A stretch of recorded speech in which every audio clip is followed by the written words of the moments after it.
ولا تعسر وتمم بالخير يا فتاح وبك نستعين سبحانك لا علم لنا إلا ما علمتنا إنك أنت العليم الحكيم اللهم انفعنا بما علمتنا وعلمنا ما ينفعنا وزدنا علما والحمد لله رب العالمين. Muka surat 254 ayat yang ke-35. Ayatnya berbunyi matsalul jannati allati wa'idal muttaqun tajri min tahtihal anhar ukuluha daimun wa zilluha tilka uqbal ladzina taqaw wa uqbal kafirin nar. Masalu perumpamaan. Masalu terjemahannya perumpamaan. Al-jannah syurga. Al-jannah syurga. Allati yang wa'ida dijanjikan. Wa'ida dijanjikan. Al-muttaqun kepada orang-orang yang bertakwa. Al-muttaqun kepada orang-orang yang bertakwa. Tajri mengalir.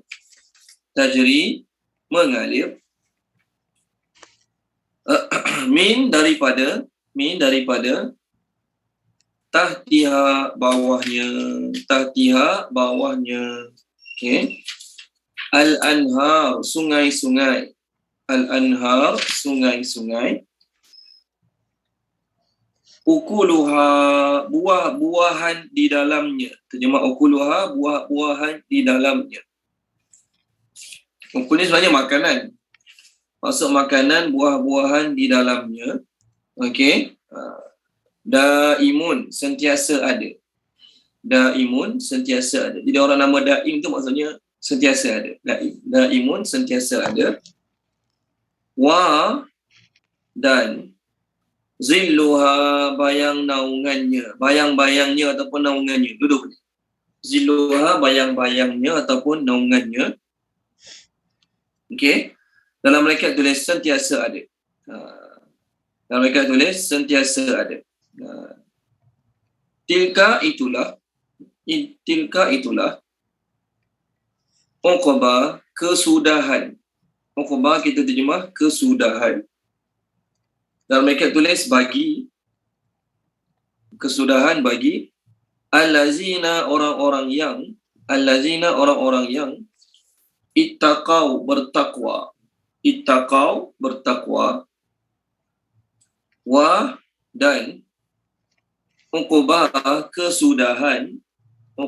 kesudahan al-kafirin bagi orang-orang kafir, al-kafirin bagi orang-orang kafir, an-nar api neraka, an-nar api neraka. Okey, tolong terjemahkan dia Puan Suraya Haidar, terjemahkan Puan Suraya.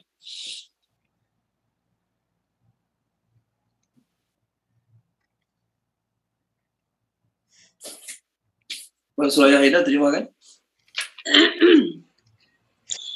Perumpamaan syurga yang dijanjikan yang kepada orang-orang yang bertakwa mengalir daripada bawahnya sungai-sungai.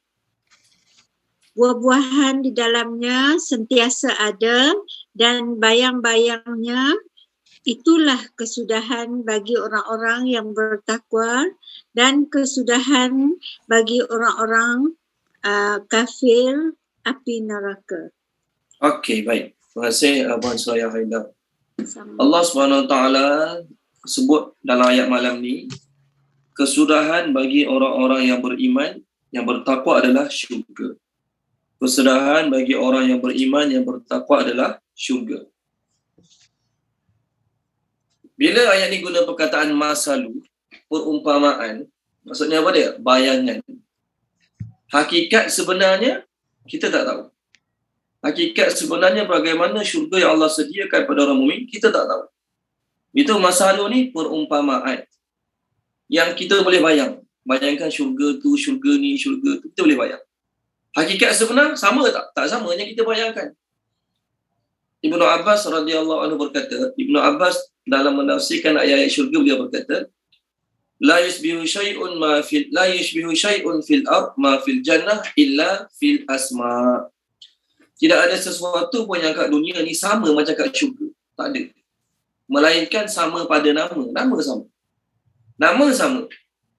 Nama sama. Tapi bendanya, rasanya, suasananya langsung tak sama. Allah sebut mengalir di dalamnya sungai-sungai. Ada berapa sungai syurga? Ada 4 sungai syurga, tak termasuk mata air. Tolong baca Tuan Haji Izali boleh? Surah Muhammad. Saya cari muka surat sekejap. Surah Muhammad. Muka surat 508 ayat 15. 508 ayat yang ke-15. Okey. Kalau baca boleh Tuan Haji Izali. Boleh Ustaz. Bismillahirrahmanirrahim. Dengar Ustaz? Dengar. Alhamdulillah dengar. Okey.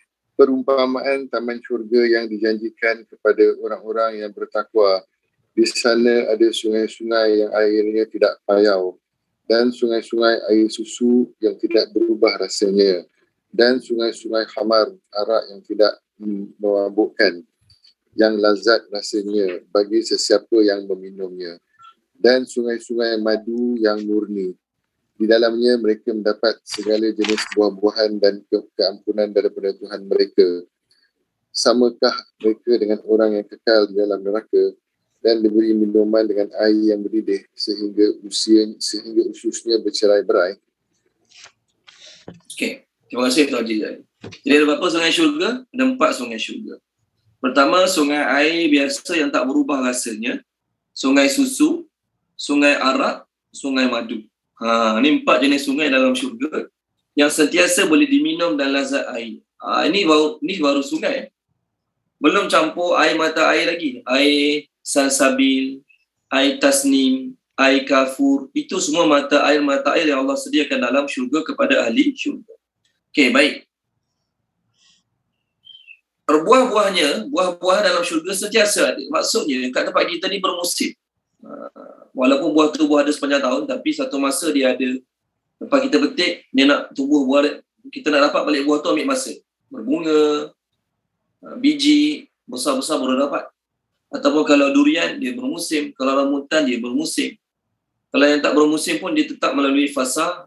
Kita petik, tumbuh bunga balik, tumbuh biji balik, bunga makin membesar balik. Adapun dalam syurga, buah-buahannya sentiasa ada. Buah-buahannya sentiasa ada.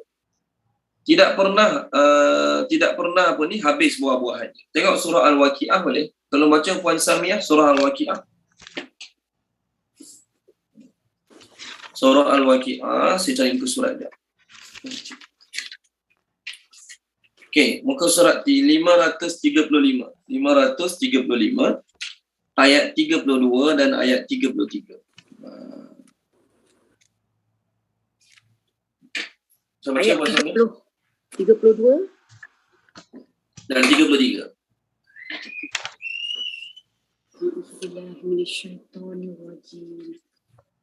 Dan buah-buahan yang banyak yang tidak berhenti berbuah dan tidak dilarang mengambilnya.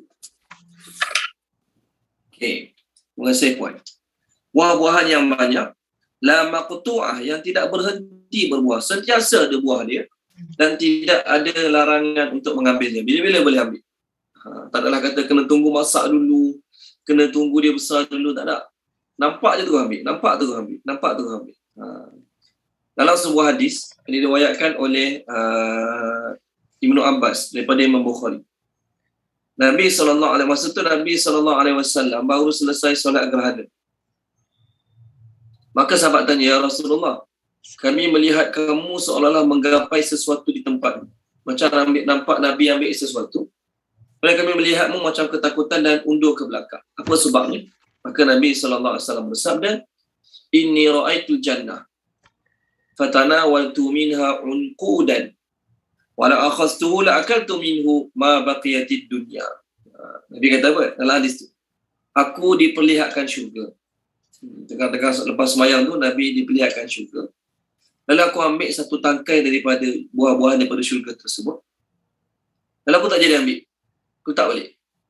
Sebab kalaulah aku ambilnya dan Allah bagi pada aku, nescaya kamu akan makan buah-buahan daripada tangkai tersebut selama mana dunia ni masih ada. Selama mana dunia yang masih ada, selagi itulah buah-buah tu tak akan habis. Nabi sambut tentang makanan ataupun buah-buahan dalam syurga. Dalam hadis lain daripada Imam Muslim, daripada Jabir bin Abdullah radhiyallahu anhu, Nabi sallallahu alaihi wasallam bersabda tentang makanan minuman dalam syurga. Nabi kata, ya'kulu ahlul jannah wa yashrabun. Ahli syurga ni kerja dia makan minum. Wala yatamakhatun, dia tidak berhingus. Tak ada nak kena buah hingus. Okey, kadang-kadang makan pedas berair hidung. Makan pedas sedap sangat berair mata, nak kena kesak hidung, nak kena kesak mata. Tak ada berhingus. Wala yataghawatun, tak perlu buang air besar. Makanlah banyak mana pun tak buncit, tak perlu buang air besar. Perut tak akan naik, lemak tak akan naik. Wala yabulun, dan tidak akan buang air kecil. Minumlah banyak mana sekalipun. Tapi itu apa jadi pada makanan dan minuman mereka? Ta'amuhum jusha'un karihil mis.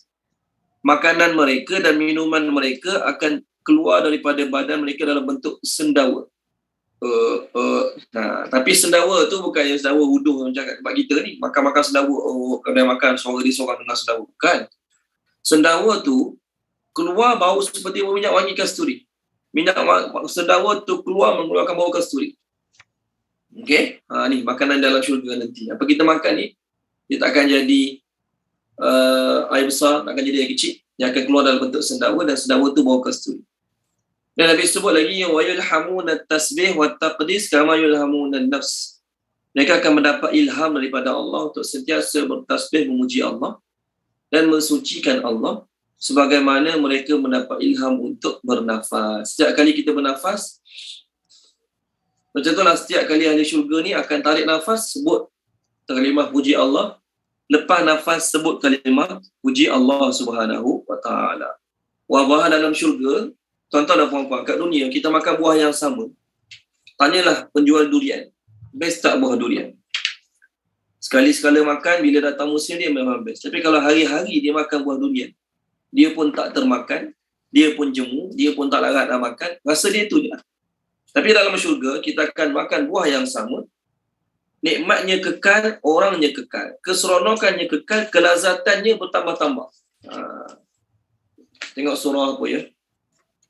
Al-Anfal. Al-Anfal ke At-Taubah? Sorry, At-Taubah. Tolong baca Puan Izawani boleh? Puan Izawani tolong baca surah At-Taubah. Muka surat 190, tak silap saya lah. Ya, 190. Ayat 21 dan 22. Tolong baca Puan Izawani. Bismillahirrahmanirrahim. Mereka digembirakan oleh Tuhan mereka dengan pemberian rahmat daripadanya dan keredaan serta syurga. Mereka beroleh di dalam syurga itu nikmat kesenangan yang kekal. Mereka kekal di dalamnya selama-lamanya. Sesungguhnya Allah menyediakan di sisinya pahala yang besar. Okey, baik. Terima kasih Puan Izawani. Dalam syurga, ayat 21, mereka dapat nikmat kesenangan yang kekal. Nikmat kesenangan yang kekal. Maknanya, keseronokan tu kekal. Keindahan tu kekal. Tak adalah kata, tuan-tuan dan puan-puan, kita yang jarang pergi Langkawi, sekali-sekala dapat bagi seronok tak? Seronok tengok cantik suasana, macam-macam keindahan kat sana. Ni contoh lah, contoh. Orang duduk Langkawi, orang yang duduk Langkawi, rumah dia kat Pulau Langkawi, kita ajak dia bercuti kat Pulau Langkawi, apa perasaan dia? Tak ada apa yang seronok bagi dia, sebab dia dah biasa tengok. Dah biasa tengok keindahan, kecantikan kat tempat tersebut. Ni contoh lah. Kita sekali-sekala makan KFC, seronok tak? Seronok. Tapi orang kerja KFC, kita ajak dia makan KFC. Apa perasaan dia? Kelazatan KFC tu dah tak terasa bagi dia, sebab hari-hari dia rasa. Di dalam syurga, tuan-tuan dan puan-puan, kenikmatannya kekal. Kita tak akan jemu makan makanan yang sama, kita tak akan jemu makan buah yang sama. Kerana apa? Allah Ta'ala akan sentiasa menambahkan kelazatan bagi buah tersebut. Ahli syurga, dia dapat buah apa dia kata? Kalau baca boleh Tuan Haji Aziz, surah Al-Baqarah. Surah Al-Baqarah, ikut surat 5. Tuan Haji Aziz dah hari ada? Ada Ustaz, ada.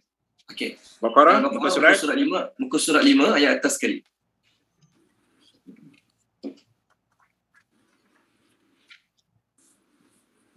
Dan sampaikanlah kabar gembira kepada orang-orang beriman dan berbuat kebajikan, bahawa untuk mereka disediakan syurga-syurga yang mengalir di bawahnya sungai-sungai.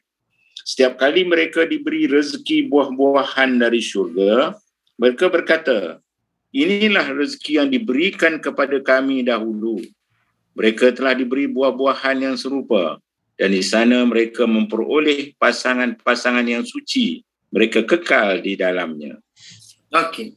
Terima kasih Tuan Jalil. Poin saya apa dia? Poin kita kat sini. Setiap kali mereka diberi buah dalam syurga, mereka kata, kami dah dapat dah buah ni sebelum ni. 3 kali. Dapat makanan. Kita kata, orang di syurga kata, kami dah dapat dah buah ni sebelum ni. Dah makan. Dapat lagi yang sama pula lepas pada tu. Dapat lagi yang sama pula lepas pada tu. Tak jemu, tak boring, tak muak. Kerana apa? Allah Ta'ala sentiasa mengekalkan kelezatan dalam syurga tersebut. Okey, sekali-sekala makan nasi Arab memang seronok. Sekali-sekala makan makanan yang mahal-mahal yang sedap memang seronok. Tapi kalau hari-hari dah makan, kelezatan dia dah tak rasa apa. Okey, baik. Pertama, buah-buahannya kekal. Yang kedua, naungannya kekal. Teduhnya kekal. Tuan-tuan dan puan-puan. Kalau kita pergi tempat yang cantik, menarik tapi panas.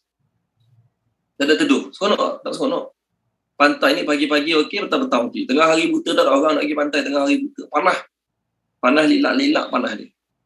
Tapi kalau kat pantai tu ada pokok yang rindang, ada pokok yang menghasilkan bayang-bayang yang luas. Seronok tak duduk? Seronok. Pagi boleh, petang boleh. Macam tu dah juga dalam syurga nanti tuan-tuan dan puan-puan, kita akan sentiasa rasa duduk bawah naungan. Satu soalan nak tanyalah. Dalam syurga nanti suasana malam ke siang?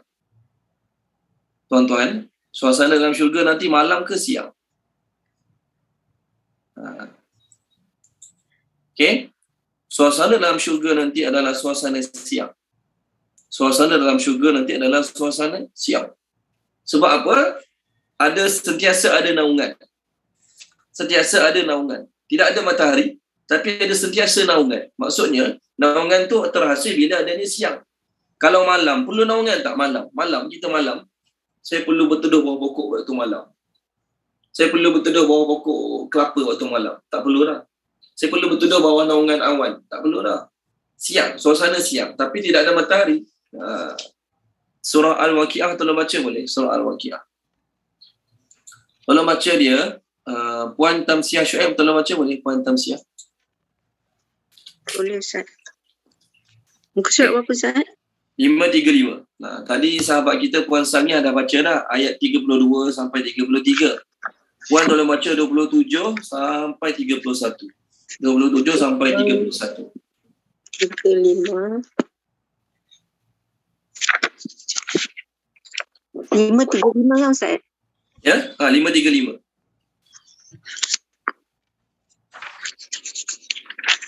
Ayat 27 sampai 31. Ya. Bismillahirrahmanirrahim.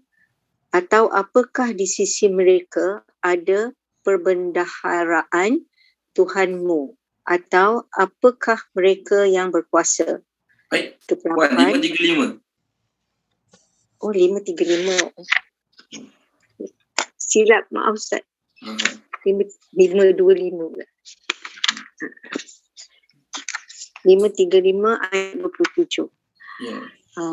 Bismillahirrahmanirrahim. Dan gulungan kanan, alangkah bahagianya gulungan kanan itu. Mereka berada di antara pohon-pohon yang tidak berduri dan pohon-pohon pisang yang bersusun-susun buahnya dan naungan yang terbentang luas dan air yang mengalir terus-menerus. Okey, baik. Terima kasih, Puan. Naungan yang terbentang luas. Teduhan yang terbentang luas. Maknanya ahli syurga nanti akan berada dalam suasana siang yang memanjang. Suasana teduh siang. Kalau malam, kita tak perlu pada teduhan dah. Tak perlu pada naungan dah. Tak perlu pada shade dah. Ni yang boleh terjemah shade long extended. Long extend. Jadi waktu malam, perlu pada shade ke? Jadi suasana pada dalam syurga adalah suasana siang. Tapi ada matahari tak? Tak ada matahari. Dalam syurga tidak ada matahari. Tapi suasana siang lah. Allah Ta'ala nak buat suasana tu jadi cerah. Tak perlu matahari pun. Kat dunia ni dia ada matahari, ada siang. Tengok surah Al-Insan. Surah Al-Insan. Tolong baca boleh surah Al-Insan. Puan Sharifah Husna telah baca tak? Puan Sharifah Husna. Baik, Muka Ustaz. surat 579. 579 ayat 11, 12, 13.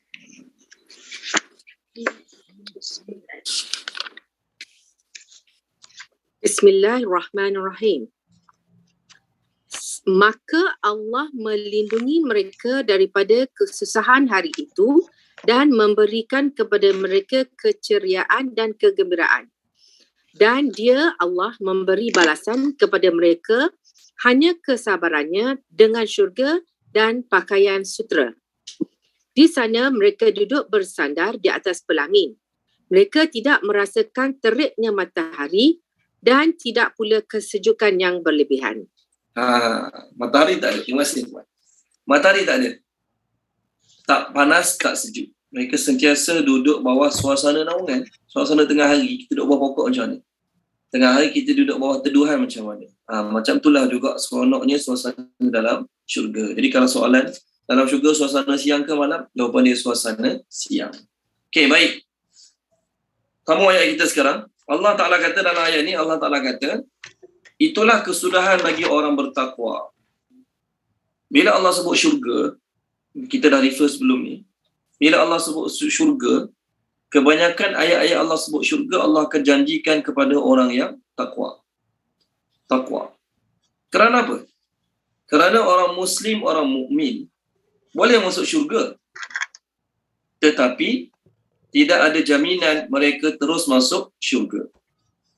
Ada kemungkinan mereka kena masuk neraka dahulu, lepas cuci-cuci dosa berapa lama, na'udzubillah min zalik, baru dapat masuk syurga. Itu untuk Muslim dan mukmin. Adapun orang bertakwa pada Allah Subhanahu Wa Taala, orang bertakwa pada Allah Subhanahu Wa Taala, Allah Taala akan jadikan mereka ahli syurga yang terus masuk syurga, tak perlu masuk neraka terlebih dahulu. Kita ni sekadar nama Islam, nama orang Islam, confirm masuk syurga. Selagi kita hidup dalam keadaan Muslim, tak murtad, tak jadi kafir, insya-Allah kita confirm masuk syurga. Confirm kita masuk syurga. Tapi kita tak naklah jadi ahli syurga yang masuk syurga sebelum tu kena masuk neraka dahulu. Tak nak. Sebab itulah disarankan bertakwa. Apa tujuan takwa tu? Tujuan dia kita nak jadi orang yang terus masuk syurga tanpa kena masuk neraka terlebih dahulu. Jadi ada banyak ayat Quran lah, kalau kita nak refer banyak sangat ayat Quran. Bila sebut syurga, mesti Allah kaitkan dengan bertakwa. Jadi penting tak takwa? Penting. Sebab tu Nabi SAW ajar doa minta takwa. Allahumma inni as'alukal huda wat tuqa wal afafa wal ghina, itu satu. Ya Allah, aku minta kepadamu petunjuk, takwa dan kekayaan hati, itu satu. Yang kedua, Allahumma ati nafsi taqwa. Ya Allah, berikanlah kepada diriku ketakwaannya. Tuan-tuan type je kat Google, doa minta takwa. InsyaAllah keluar kedua-dua doa. Itu maksudnya apa? Penting sangat bertakwa. Tapi itu takwa bukan saja tunaikan apa Allah suruh, tapi orang takwa juga dia berusaha sedaya upaya dia untuk meninggalkan bukan sekadar benda yang haram, benda makruh pun dia tak jauhkan. Benda makruh pun dia nak tinggalkan. Sebab apa? Dia takut nanti dah biasa buat benda makruh, tanpa dia sedari dia akan terjebak ke dalam lembah haram. Okey, baik, sama ayat baru, ayat 36 pula. Sama ayat 36 pula. Wadan allazina, orang-orang yang atainahum, kami berikan kepada mereka. Atainahum, kami berikan kepada mereka Alkitab, kitab lah. Okey, terjemahan Alkitab. Yafrahuna, mereka bergembira. Yafrahuna, mereka bergembira. Bi dengan ma, apa yang unzila, diturunkan, okey, ilaika, kepadamu Nabi Muhammad sallallahu alaihi wasallam.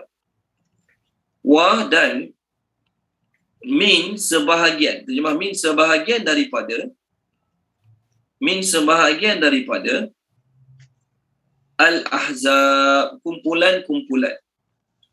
Al-ahzab, kumpulan-kumpulan. Tuan-tuan dan puan-puan, ada perkataan hizbun. Hizbullah kan? Hizbullah. Okay. Hizbun tu satu kumpulan, ahzab kumpulan-kumpulan. Ada terjemah golongan, tak ada masalah, dua-dua boleh. Boleh terjemah section, seks. Man orang yang yungkiru, apa terjemah yungkiru? Menafikan, menidakkan, mengingkari. Terjemah yungkiru, mengingkari. Mengingkari ba'dah sebahagiannya. Okey, tolong terjemahkan dia Puan Rahimah ayat kita ni. Puan Rahimah tolong terjemahkan.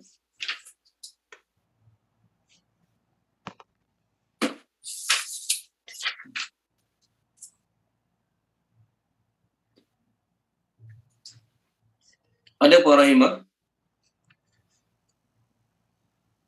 Okey, baik. Puan Maisarah tolong terjemahkan boleh Puan Maisarah? Ada. Ada Ustaz, sorry. Okey, baik. Tak apa Puan Rahimah tolong terjemahkan.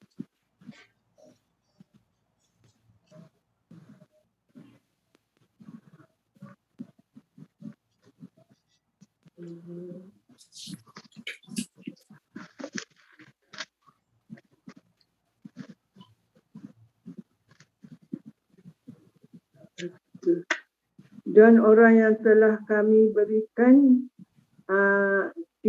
mereka gembira dengan apa yang diturunkan kepada mereka, dan sebahagian daripada azab orang yang mengingkari sebahagiannya. Okey, baik. Terima kasih Puan Rahimah. Allah Ta'ala nak pujuk Nabi SAW. Allah cerita tentang Quran pada Nabi. Allah kata apa dia? Wahai Muhammad, Ustaz, sorry, putus-putus tak dengar. Saya memang tak dengar. Macam putus-putus. Tak ni. oh ya ke? Saya ke tak putus. Saya Okey. Awak nak tanya orang lain macam mana orang lain? Clear ke betul-betul orang lain? Clear Ustaz? Clear. Okey Ustaz, okey. Okey. Puan Rahimah. Maksudnya Puan Rahimah kena tengok tempat Puan Rahimah lah. Mungkin lain problem ke orang lain clear. Kalau semua ada masalah tak clear, saya punya lain problem. Cuba tutup dulu ke Puan Rahimah, tutup telefon tu, nanti buka balik ke, cubalah. Okey. Okey, baik. Allah Ta'ala nak pujuk Nabi SAW. Surah ni surah apa? Surah Makiyah. Kita tahu surah ni surah Mekah, surah Makiyah. Jadi surah Makiyah ni dia punya sasaran dia orang musyrikin Mekah. Allah nak pujuk Nabi. Allah kata kepada Nabi Muhammad SAW, bukan semua orang kafir akan reject engkau. Bukan semua orang kafir akan reject Quran yang kami turunkan pada engkau. Bahkan orang-orang yang kami berikan kepada mereka kitab, iaitu Yahudi dan Nasrani. Sebahagian mereka bergembira dengan ayat Quran yang telah diturunkan kepadamu. Maknanya mereka tahu kebenaran Al-Quran dan mereka gembira dengan ayat Quran. Mereka tahu kebenaran Al-Quran dan mereka bergembira dengan ayat Quran yang diturunkan pada Nabi SAW. Betapa gembiranya mereka sehingga sesetengah mereka bila dengar Nabi baca Quran mengalir air mata. Puan Maisarah, tolong baca muka surat 123. Muka 122. Surah Al-Ma'idah. 122. 122 ayat 83-84. Dan apabila mereka mendengarkan apa yakni Al-Quran yang diturunkan kepada Rasul, kamu lihat mata mereka mencucurkan air mata disebabkan kebenaran yang telah mereka ketahui dari kitab-kitab mereka sendiri. Seraya berkata, ya Tuhan, kami telah beriman, maka catatlah kami bersama orang-orang yang menjadi saksi atas kebenaran Al-Quran dan kenabian Muhammad.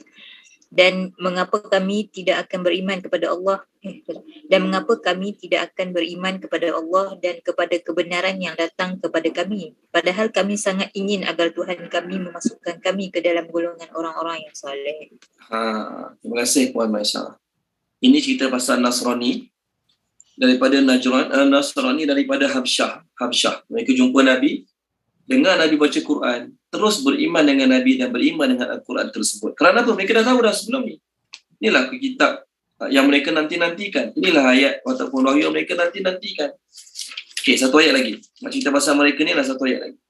Tolong baca Puan Salmiah boleh? Puan Salmiah tolong baca. surah Al-Qasas, muka surat 392. Al-Qasas 392. Ayat 52, 53, 54. Boleh Puan Salmiah? 92. Ayat berapa Ustaz? 52, 53 dan 54. Auzubillahiminasyaitonirrajim. Orang-orang yang kami telah memberikannya kepada mereka Alkitab sebelum Al-Quran. Mereka beriman kepada Al-Quran. Mereka beriman kepadanya. Dan apabila Al-Quran dibacakan kepada mereka, mereka berkata, kami beriman kepadanya. Sesungguhnya Al-Quran itu adalah suatu kebenaran daripada Tuhan kami. Sesungguhnya sebelumnya kami adalah orang Muslim. Mereka itu diberi pahala 2 kali ganda kerana beriman kepada Taurat dan Al-Quran disebabkan kesabaran mereka, dan mereka menolak kejahatan dengan kebaikan dan menafkahkan sebahagian daripada rezeki yang kami telah memberikannya kepada mereka. Okey, terima kasih Puan. Tengok. Mereka ni kafir sebelum ni. Masuk kafir tu agama Kristian. Bila mereka dengar Al-Quran, mereka dengar Al-Quran Nabi bacakan, mereka terus beriman dengan Nabi SAW. Mereka gembira. Kerana apa? Inilah ayat-ayat yang mereka nanti-nantikan. Inilah wahyu mereka tunggu-tunggukan. Sebahagian mengingkari. Ayat kita sekarang, sebahagian mengingkari. Mereka mengingkari Quran bukan keseluruhan. Adapun Yahudi dan Nasrani, pertama sekali nak sebut, Yahudi dan Nasrani, semua mereka tahu Quran itu betul. Daripada Allah. Semua mereka mengetahui Al-Quran itu benar daripada Allah Subhanahu wa Ta'ala. Kalau baca dia Tuan Haji Zali boleh, surah Al-An'am. Surah Al-An'am. Saya cari muka surat sekejap. Okey, muka surat 142. Tuan Haji Zali, muka surat 142 ayat 114.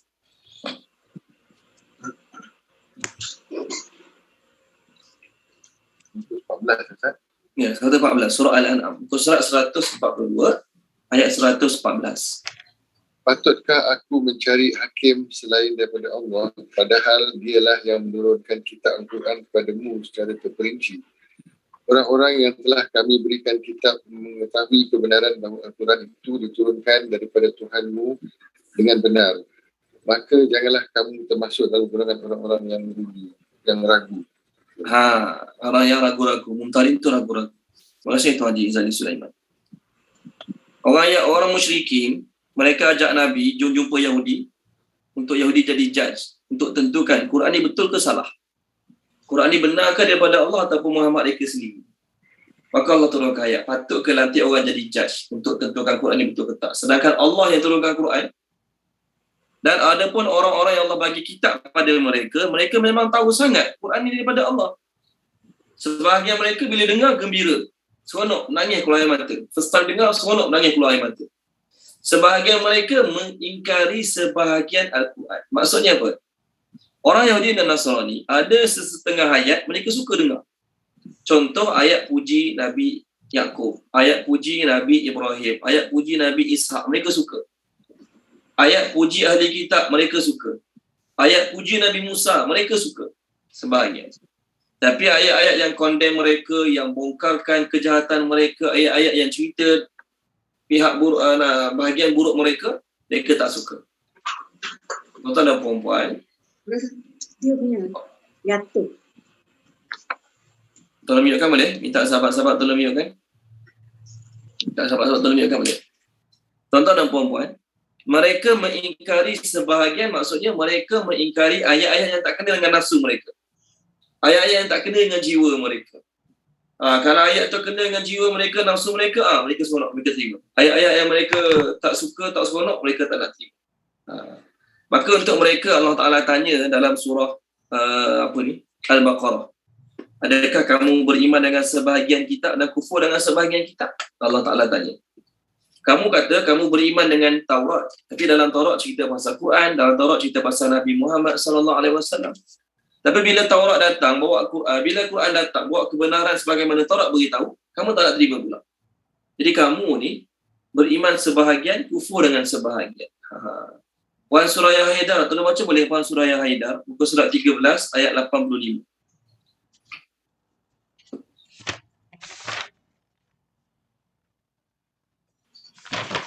surat 13. Ustaz. Ya, 13 ayat 85. Sekejap ya. Bismillahirrahmanirrahim. Kemudian kamu Bani Israel membunuh dirimu sesamamu dan mengusir segolongan dari kamu dari kampung halamannya. Kamu saling membantu menghadapi mereka dalam kejahatan dan permusuhan. Dan jika mereka datang kepadamu sebagai tawanan, kamu tebus mereka padahal kamu dilarang mengusir mereka. Apakah kamu beriman kepada sebahagian kitab Taurat dan ingkar kepada sebahagian yang lain? Maka cukup, tidak ada... Puan cukup. Okey. Yahudi ni, terima kasih Ahmad Suraya Haidar. Yahudi ni, masa mereka ada Taurat lagi, ayat-ayat Taurat yang kena dengan jiwa mereka, mereka percaya, mereka beriman, mereka follow. Adapun ayat-ayat Taurat yang tak kena dengan jiwa mereka, tak kena dengan nafsu kehendak mereka, maka mereka kufur dengan ayat tersebut. Sebagaimana mereka kata Taurat macam tu, dengan Taurat mereka bersikap macam tu, Quran pun sama juga. Ayat Quran yang kena dengan jiwa mereka, mereka ikut. Ayat Quran yang tak kena dengan jiwa mereka, mereka abaikan, mereka reject. Mereka katalah Quran ni tipu Nabi mereka dan sebagainya. Allah Ta'ala suruh Nabi cakap pada orang Yahudi. Okay, Allah Ta'ala suruh Nabi cakap dalam surah Isra. Tolong baca dia. Puan Nur Zakiyah, tolong baca boleh Puan Nur Zakiyah? Boleh Ustaz. Muka surat 292 tak silap saya. Surah Isra. 293. 293. Jadi Allah suruh Nabi cakap lah pada Yahudi, pada Nasrani, pada musyrikin. 293 ayat 107. 107, okey, dan 108, 109. Okey. A'udzubillahi minasyaitonirrajim. Katakanlah Muhammad, berimanlah kamu kepadanya Al-Quran atau tidak beriman, sama sahaja bagi Allah.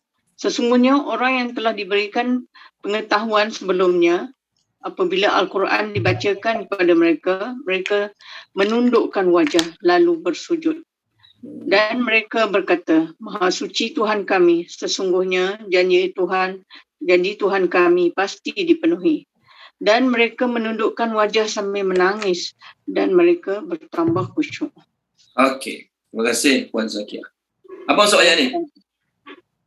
Setelah Nabi sampaikan Quran pada mereka, orang Mekah ke, orang Yahudi, Nasrani ke, maka Allah suruh Nabi kata, nak beriman, atau tak nak beriman, suka hati. Berimanlah kamu atau kamu tak nak beriman, no problem. Sebab Allah tahu kitab ni betul. Allah Ta'ala mengetahui kitab ni benar daripada Allah, diturunkan pada Nabi Muhammad, dan selain Allah, di kalangan manusia, orang-orang yang Allah bagi ilmu sebelum ni, iaitu Yahudi, Nasrani yang tahu tentang Quran dan mereka pilih nak beriman dengan Quran, yang pilih tak nak beriman lagi ramai lah. Yang tahu tentang kebenaran Al-Quran, yang tahu Quran tu diturunkan daripada Allah pada Nabi, tahu, tapi pilih untuk tak nak beriman, tu lagi ramai. Yang ni tak, mereka tahu Quran tu benar dan mereka pilih untuk beriman dengan Al-Quran, maka apa Allah kata? Mereka ni akan turun sujud dengan Al-Quran, mereka turun sujud. Mereka akan kata, Subhana Rabbina inka wa'ala Rabbina la maf'ula. Mereka akan turun dagu-dagu mereka, menundukkan dagu-dagu mereka ke dada mereka, menangis. Dan mereka semakin bertambah khusyuk dengan Al-Quran. Jadi tuan-tuan dan puan-puan, kita cerita pasal Yahudi dan Nasrani. Apa ciri-ciri terbaik kita dapat pada mereka yang Allah puji ni lah? Pertama, mereka gembira dengan Quran. Pertama, mereka gembira dengan ayat Quran. Seronok dengar ayat baru, seronok dengar surah baru, seronok dengar Quran. Ayat kita sekarang lah, mereka gembira. Yang kedua, setiap kali dengar Quran, mereka akan khusyuk. Mereka akan dengar dengan penuh tumpuan. Mereka akan dengar dengan penuh perhatian. Lalu bertambah iman mereka, bertambah kekhusyukan mereka, bertambah fokus mereka pada hari akhirat. Ini yang kita kena dapatkan. Kita sekarang cerita tentang ciri-ciri Yahudi dan Nasrani. Sebahagian terima, sebahagian tak terima. Yang terima tu apa? Sifat apa mereka buat? Mereka gembira. Mereka khusyuk, mereka dengar dengan penuh tumpuan. Setiap kali mereka dengar dengan keadaan gembira, khusyuk, penuh tumpuan, maka semakin bertambah iman mereka, semakin bertambah fokus hati mereka pada Allah Subhanahu Wa Taala, semakin bertambah hati mereka, fokus mereka dalam beramal. Itu yang kita nak dapatkan. Jadi orang mukmin mesti bergembira dengan perkara-perkara yang berkaitan dengan Al-Quran. Ni tuan-tuan dan puan-puan, bila sebut Al-Quran bukan sahaja kelas tafsir, kelas mengaji, kelas qiraat, tak. Ceramah-ceramah yang dekat majlis surau. Al-Quran lah tu. Kitab fiqh, ajar bab wuduk. Kitab fiqh, ajar bab mandi wajib, ajar bab rukun semayang. Itu semua termasuk dalam intipati Al-Quran lah tu. Jadi janganlah kita kecilkan skop, bila masuk Al-Quran ni, saya suka dengan kelas tafsir je kat surau saya. Sebab Allah kata, Allah puji orang gembira dengan ayat Quran. Adapun kelas fiqh, kelas hadis, kelas tasawuf, kelas akidah, saya tak minat sangat. Saya hanya suka pada kelas yang ada kaitan dengan Quran. Tak. Semua ilmu agama, fiqh ke, hadis ke, tauhid ke, akidah ke, semua-semuanya adalah Al-Quran. Janganlah kita fokus ke, aku suka kelas tafsir je. Selain kelas tafsir, tak ada kaitan. No. Jadi kita suka duduk mana-mana kuliah. Mana-mana ceramah agama yang ada sentuh ayat Quran, yang ada kait-kaitkan dengan ayat Quran, maka kita orang yang beriman. Kalau kita tak suka dengan ayat Quran, boring dengan ayat Quran, na'udzubillah min zalik, takut-takut kita tak termasuk dalam kategori orang-orang yang ada sifat-sifat Allah puji. Tak adalah kata orang tu tak suka dengan Quran, dia kafir, tak. Ataupun kita tengok orang tu, dia ni setiap kali pasang radio, lagu. Setiap kali pasang buka TV, dengar lagu. Kita pun tak boleh kata dia ni tak suka dengan Quran. Kita tak tahu. Masa kita tak duduk dengan dia dah banyak kali, dah dengar Al-Quran berjam-jam. Tiba-tiba masa kita duduk dengan dia pun pasang lagu Korea ke, lagu Nustan ke. Kita pun kata, apalah dia ni. Ustaz aku kata orang mukmin ni kena gembira dengan ayat Quran, tapi dia dengar lagu Korea, lagu Nustan je, tak boleh cakap macam tu juga. Dan kita jangan nilaikan orang, dia ni tak suka dengan Quran ni. Masuk kereta dia mesti lagu. Kita tak tahu. Dia pasang lagu tu sebab dia ingat kita minat lagu. Sebab tu dia pasang lagu. Sebelum kita masuk, masa dia duduk seorang-seorang dalam kereta dia dengar Quran je lah. Okay, ni untuk kita lah, ni untuk kita. Kita jangan cek orang lain. Apa dia suka dengar, apa dia suka tengok. Tak, kita. Kalau kita gembira dengan ayat Quran, suka dengar ceramah-ceramah yang ada kaitan dengan Quran, suka duduk majlis-majlis agama, maka kita tanda kita beriman. Tengok muka surat 207. 207, tolong baca dia, Puan Izawani boleh.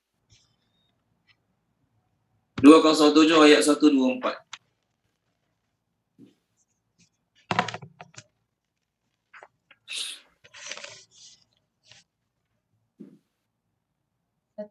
Ustaz.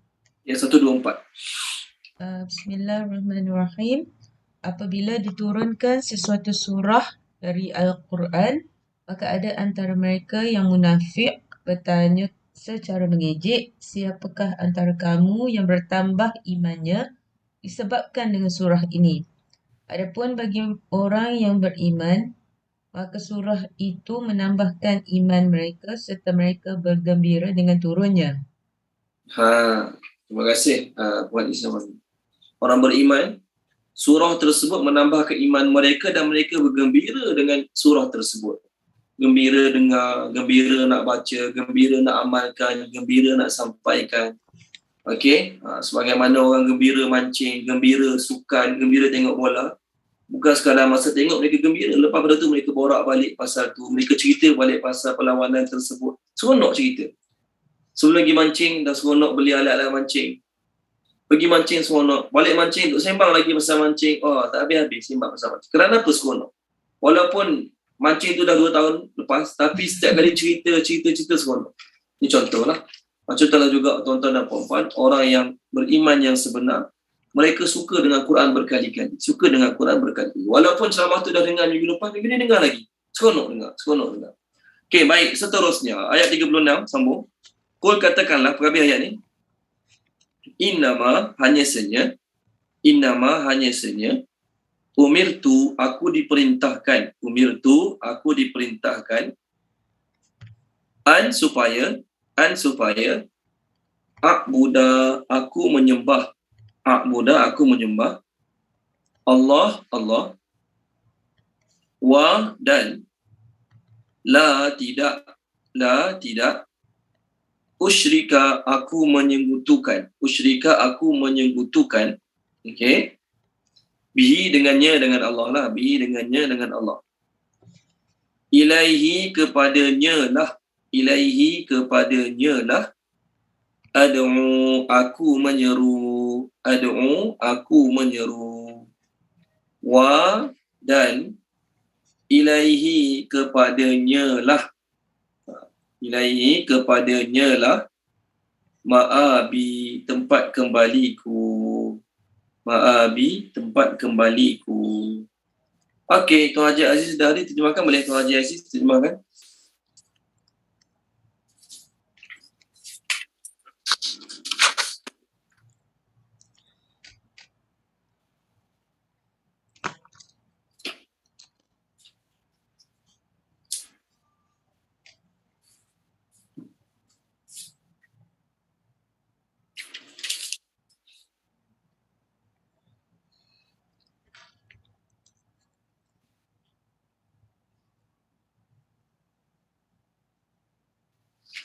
Boleh Tuan Haji Aziz? Nampak dah unmute. Dah baca ke Tuan Haji Aziz? Dah baca? Tak dengar? Tak dengar, kita tak dengar langsung. Okey sekali. Okey. Hanya sahaja aku diperintahkan supaya aku menyembah Allah. Tidak aku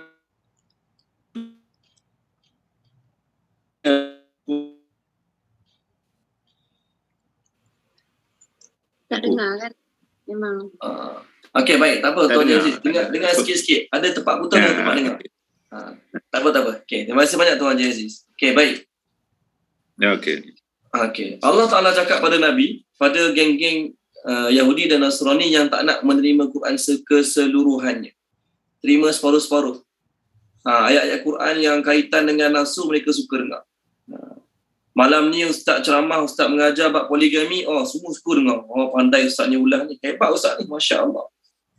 Esok tu ustaz tu ajar bab tanggungjawab, bab hak isteri, hak anak-anak, hak dengan mak ayah, hak dengan jiran. Tak suka sangat tak dengar. Sebab banyak tak boleh amalkan. Hari ni ustaz ajar bab poligami, semua suka dengar. Esok ustaz tu ajar bab rasuah, bab bahaya riba, bahaya kumpul duit banyak-banyak. Tak suka sangat dengar. Sebab tak kena dengan nafsu, tak kena dengan keinginan hati. Itu contoh. Itu contohlah. Pilih-pilih ayat, pilih-pilih surah yang tertentu yang kena dengan jiwa nafsu mereka. Itu tak boleh. Okey, baik. Allah suruh Nabi cakap, wahai Muhammad, cakap pada mereka. Mereka nak beriman ke, mereka tak nak beriman ke, mereka suka ke, tak suka ke dengan ayat Quran ni, aku hanya disuruh oleh Allah untuk sembah Allah dan tidak menyekutukan dengannya. Maksudnya macam ni. Kamu nak terima, kamu tak nak terima, aku dah sampaikan. Sekarang tugas aku, apa dia? Continue amal.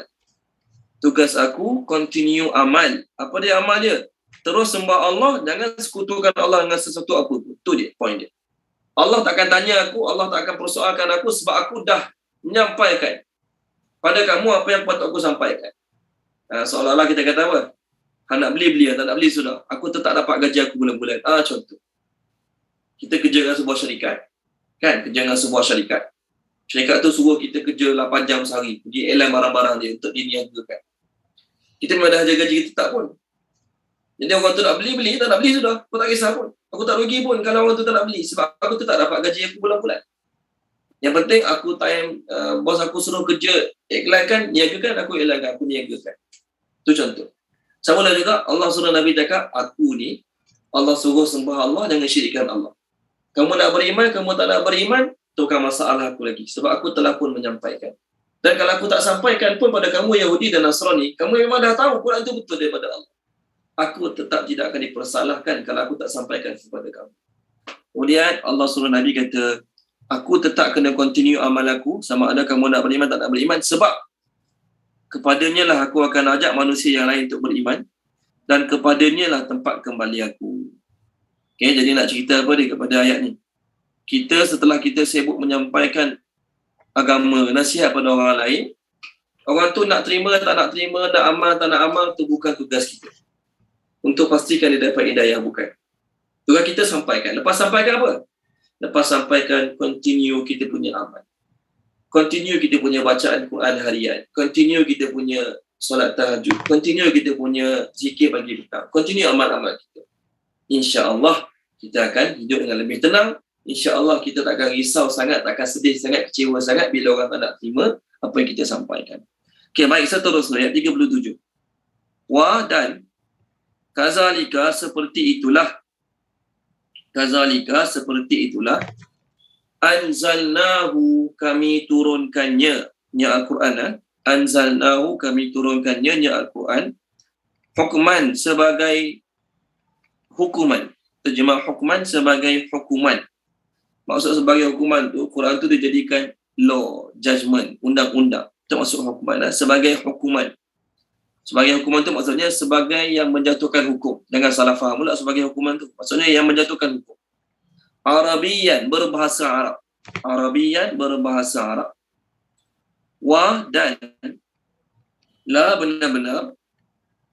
In, jika. In, jika. Ittaba'ta, kamu mengikuti. Ittaba'ta, kamu mengikuti. Ahwa'ahum, kehendak-kehendak mereka. Ahwa'ahum, kehendak-kehendak mereka. Ba'da, sesudah ataupun selepas. Ba'da, sesudah ataupun selepas. Apa yang Ja'aka, datang kepadamu. Ja'aka, datang kepadamu. Min, daripada. Ilmu. Okey. Ma, tidak ada. Laka, bagimu. Min, okey, sebelum ma tu terjemah tidak ada, kita terjemah nescaya. Nescaya, ma tidak ada, dalam braket nescaya, ma tidak ada. Laka, bagimu. Min, daripada. Okey. Allah. Min, daripada. Waliyin, pelindung. Protector. Okey, waliyin, pelindung. Wa, dan. La, tidak juga. Waqin, penyelamat. Okey, baik, tolong terjemahkan dia. Puan Tamsiah Shuaib terjemahkan boleh? Puan Tamsiah Shuaib terjemahkan.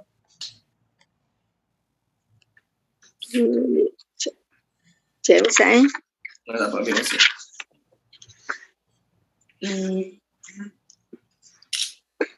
Saya baca daripada Al-Quran dah Ustaz. Boleh. Kata 34.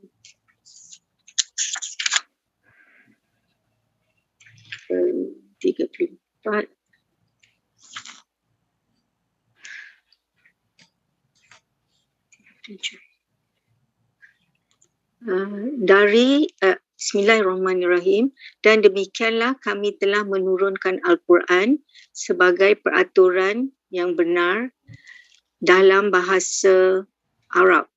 Sekiranya engkau menurut kemahuan mereka setelah datang pengetahuan kepadamu, maka tidak ada yang melindungi dan yang menolong engkau daripada siksaan Allah. Okey, baik. Terima kasih Puan Tamsiah Shuaib. Allah Ta'ala cakap dalam ayat ni pada Nabi Muhammad SAW, kami turunkan Al-Quran tu sebagai keputusan, buat kata putus. Quran tu yang buat keputusan. Siapa betul, siapa salah. Siapa sesat, siapa tidak. Sebab kalau tidak, orang musyrikin anggap Nabi sesat, dia betul. Orang musyrikin, dia anggap Nabi sesat, dia betul. Maka Quran ni yang buat keputusan. Siapa sesat, siapa betul. Surah apa ya? Surah Furqan. Kalau baca boleh, Puan Rahimah, Surah Furqan. Puan Rahimah, kalau baca Puan Rahimah, Surah Furqan. Muka surat berapa Ustaz? Sekejap, saya cari muka surat.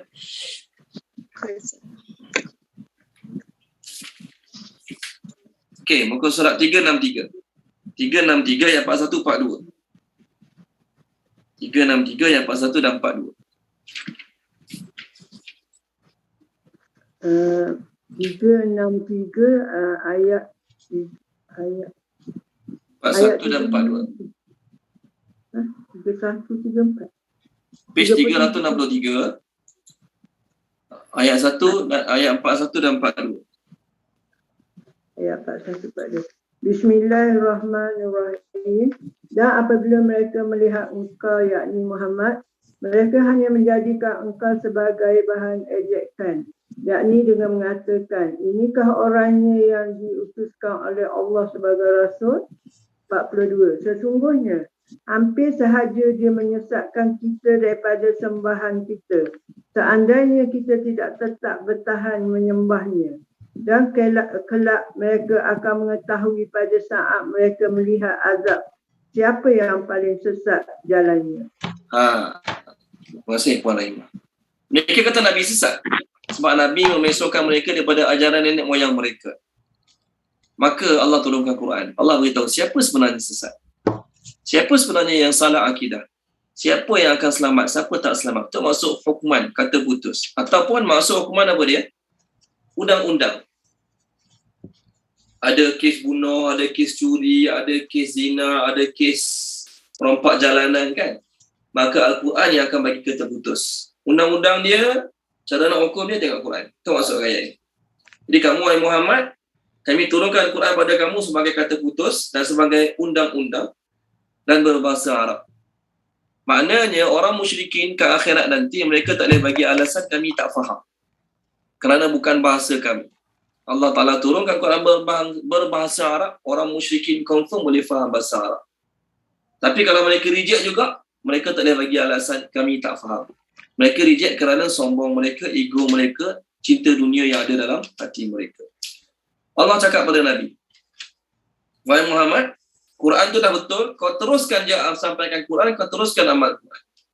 Jangan terpesong sedikit pun daripada Al-Quran. Kalaulah kau ikut kehendak mereka, kau ikut keinginan mereka, setelah kau dapat ilmu tentang kebenaran Al-Quran, nescaya Allah Ta'ala akan datangkan azab kepada engkau. Tidak ada bagi engkau selain Allah yang akan tolong, yang akan lindungi engkau. Okay, baik. Ayat ni nampak macam ancaman untuk Nabi. Adakah Nabi akan ikut kehendak orang kafir? Nabi Allah Ta'ala pelihara, maksum. Takkan ikut kehendak orang kafir. Walau bagaimanapun ayat ini nak beritahu kita, para Nabi, termasuk Nabi Muhammad, ada capacity ataupun capability. Ada kemungkinan untuk ikut kehendak orang kafir. Kemungkinan untuk buat salah tu ada. Kemungkinan untuk ikut kehendak orang kafir tu ada. Kemungkinan tu ada. Kita kata, benda tu bukan mustahil. Benda tu bukan mustahil berlaku pada Nabi. Boleh berlaku. Okey, boleh berlaku. Cumanya oleh kerana Nabi ni maksum, terpelihara. Nabi ni maksum, terpelihara, sebab tu Nabi tak buat perkara tersebut. Takkanlah Allah pilih tu Nabi jadi Nabi, tiba-tiba Nabi ikut kehendak orang kafir. Maksudnya Allah salah pilih lah. Benda tu mustahil. Allah takkan salah pilih. Cumanya sebagai manusia biasa, kadang-kadang boleh tersilap, kadang-kadang boleh tersalah untuk ikut kehendak orang kafir. Kemungkinan tu boleh berlaku, cuma Nabi maksum takkan berlakulah pada Nabi. Cumanya Allah pesan pada Nabi daripada kita semua. Kau dah ada ilmu. Quran ni betul. Quran ni benar daripada Allah. Tapi kenapa kau masih lagi nak ikut egek? Kau tak bagi ikut egek. Ikut kehendak orang kafir. Kalau kau ikut kehendak orang kafir, atas apa saja alasan kau, niat kau, nescaya Allah Ta'ala akan azab kau. Tuan-tuan dan puan-puan. Orang kafir, Nabi memang takkan sembah berhala lah. Sebagaimana orang kafir ajak. Kan? Tak logik. Seorang Nabi, tiba-tiba orang kafir ajak sembah berhala, maka Nabi pun kata, okey boleh aku sembah. Takkan berlaku. Itu pertama. Maksud ayat ni ialah, kadang-kadang orang kafir menggunakan, kita panggil umpan-umpan agama, untuk suruh Nabi pesongkan amalan Al-Quran. Itu orang kafir. Maka contoh, ada beberapa orang Yahudi. Saya lupa nama Yahudi tu. Dan ini dalam masa surah Al-Ma'idah ni ada lalu ya. Ada beberapa orang besar Yahudi ni. Dia ada masalah yang kena refer pada Nabi. Maka dia cakap pada Nabi, dia tahu kalau ikut Taurat, ikut hukum undang-undang Taurat, dia akan salah. Dia akan diputuskan bersalah ikut undang-undang Taurat. Maka dia tak nak pergi jadi jumpa judge yang Taurat tu lah. Maka dia jumpa Nabi. Disuruh Nabi jadi judge dalam kes dia. Disuruh Nabi jadi hakim dalam kes dia. Cuma dia minta Nabi buat keputusan berpihak. Mereka minta Nabi buat keputusan berpihak pada mereka. Mereka minta Nabi SAW buat keputusan berpihak pada mereka. Jadi apa dia punya coklat dia, gula-gula dia yang dia offer kat Nabi. Dia kata macam ni lah. Kalaulah kau buat keputusan ikut kehendak kami, nescaya kami ni orang-orang besar. Kami ni orang-orang besar dalam kalangan puak kami. Kalau kau buat keputusan ikut kehendak kami, nescaya kami akan masuk Islam bersama engkau, dan ramai lagi orang-orang belakang kami, followers kami akan masuk Islam bersama kau juga. Oh, ni. Mereka punya coklat ataupun offer pada Nabi SAW.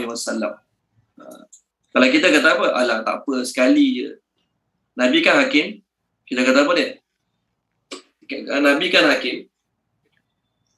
Kita kata, alah, sekali je. Kita buat keputusan yang tak sepatutnya. Patutnya kalau ikut law Al-Quran, undang-undang Al-Quran, orang ni diputuskan bersalah. Sekali je kita kata dia tak bersalah, niat kita, tujuan kita, apa dia? Bukan nak ubah Quran. Niat kita, tujuan kita agar lagi ramai orang Yahudi masuk Islam. Nama 3 orang Yahudi itu, pertama adalah Ka'ab bin Usaid.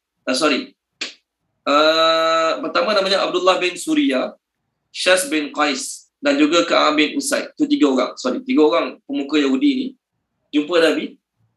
Dia kata, kalau kami mengikut Tuhan, nescaya ramai pengikut-pengikut kami akan turut mengikut Tuhan.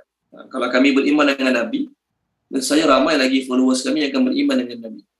Cuma dia kata apa? Kami ni ada berlaku perselisihan. Kami mahu Tuhan menghukum antara kami dengan mereka sehingga kami puas hati. Lalu kami akan jatuhkan hukuman yang kami puas hati.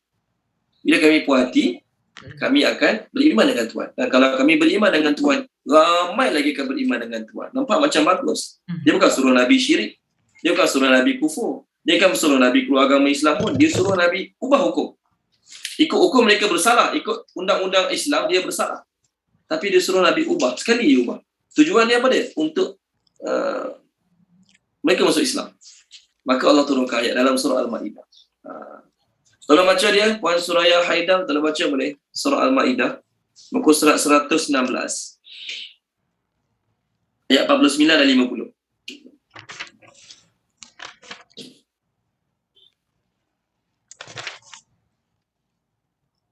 Ada tak Puan Suraya Haidar? Puan Suraya Haidar ada? Ada Ustaz, ada kejap. 49. Okey. Bismillahirrahmanirrahim. Dan hendaklah engkau memutuskan perkara di antara mereka menurut apa yang diturunkan Allah.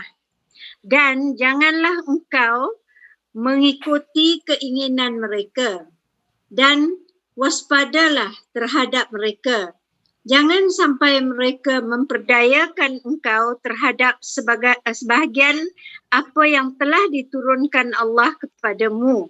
Jika mereka berpaling dari hukum yang telah diturunkan Allah, maka ketahuilah bahawa sesungguhnya Allah berkehendak menimpakan musibah kepada mereka disebabkan sebahagian dosa-dosa mereka. Dan sungguh kebanyakan manusia adalah orang-orang yang fasik. Apakah hukum jahiliah yang mereka kehendaki? Hukum siapakah yang lebih baik daripada hukum Allah bagi orang-orang yang meyakini agamanya? Okey, terima kasih Puan Suraya Haidar. Tengok ayat ni. Allah suruh Nabi hati-hati. Jangan kerana gairah nak mereka masuk Islam, jangan kerana nak sangat mereka masuk Islam, lalu Nabi ubah hukum. Tak boleh. Kalau Nabi ubah hukum, Nabi tak masuk di kalangan apa? Di kalangan hakim yang akan masuk neraka. Nabi sebut dalam hadis 3 kategori hakim, 2 masuk neraka, 1 masuk syurga. Ada hadis dia. Hakim yang masuk neraka adalah hakim yang mengetahui kebenaran tapi dia putuskan lain pada apa yang dia tahu, ataupun hakim yang tak ada ilmu. Dia tak layak jadi hakim, cuma dia pakai kabel dapat jadi hakim. Contohlah, dia tak ada kelayakan untuk jadi hakim. Sama ada keputusan dia betul ke salah, maka dia tak masuk neraka.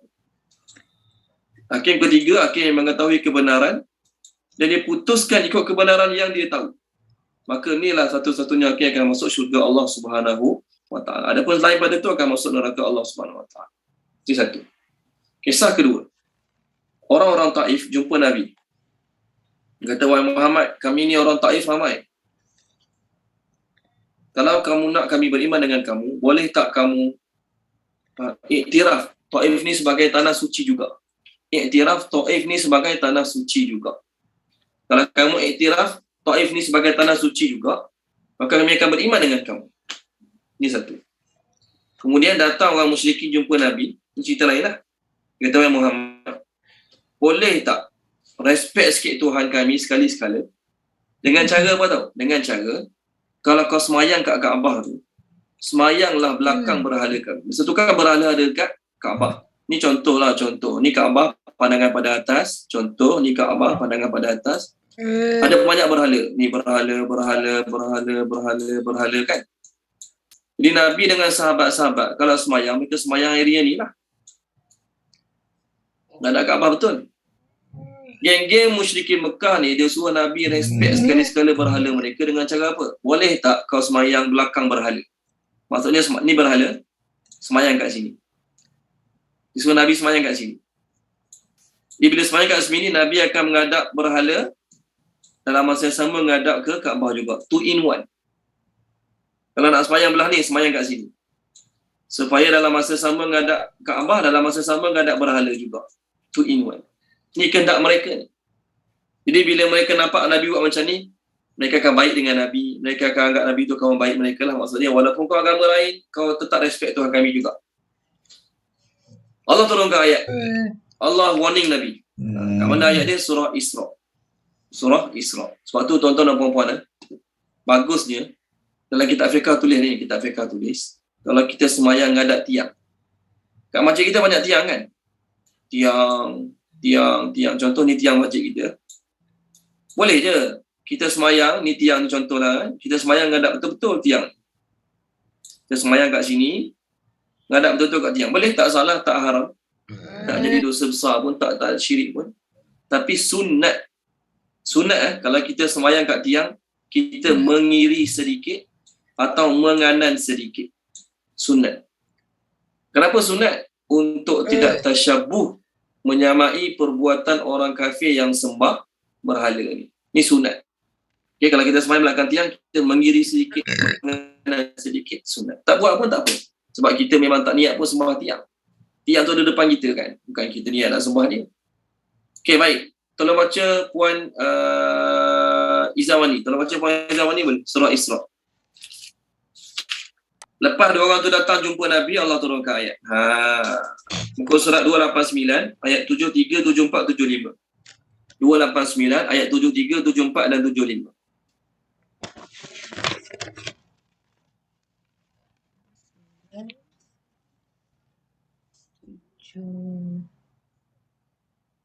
Tiga, 74, 75 ya?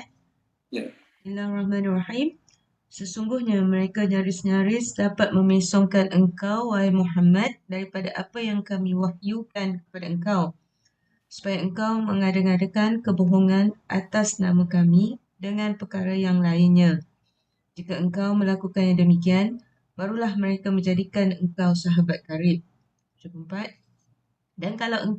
Dan kalaulah tidak kami menetapkan engkau berpegang teguh kepada kebenaran, tentulah engkau hampir sahaja cenderung kepada kehendak mereka. 75. Jika engkau melakukan yang demikian, tentulah kami akan merasakan engkau kesengsaraan yang berganda semasa hidup dan kesengsaraan yang berganda juga semasa mati. Kemudian engkau tidak beroleh seseorang penolong pun terhadap hukuman kami. Terima kasih Puan Izawani. Ini cerita dia. Sebab kamu over tadi lah Allah turunkan ayat.